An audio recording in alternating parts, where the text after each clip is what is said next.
আসসালামু আলাইকুম। তারকা টিভির আরো একটা স্পোর্টস আপডেটে আপনাকে স্বাগতম। নাজমুল হোসেন শান্তও নাকি বোলার, আর এটা দেখে রীতিমতো হাসতে হাসতে শেষ গ্যালারিতে বসে থাকা ধারাভাষ্যকারীরাও।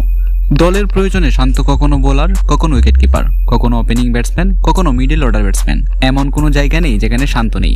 তাই তো এবার শান্তর কাণ্ড দেখে রীতিমতো হাসতে হাসতে শেষ ধারাভাষ্যকারীরা। সে যখন 32তম ওভারে বোলিংয়ে আসলেন, তাকে দেখে রীতিমতো পাত্তাই দেয়নি ব্যাটসম্যানরা, ইয়ার্কি মেরে খেলছিলেন তারা। এই ইয়ার্কিরই জবাব নিলেন শান্ত একটি উইকেট দিয়ে। চতুর্থ উইকেট জুটির মতো বড় হতে শুরু করেছিল পঞ্চম উইকেট জুটি। একাধিক বোলিং পরিবর্তনেও সাফল্যের দেখা পাচ্ছিল না মিরাজ, তাই 32তম ওভারে ভিন্ন কিছু করার চেষ্টা করেন তিনি। অনিয়মিত এই অফ স্পিনারকে আক্রমণে আনেন।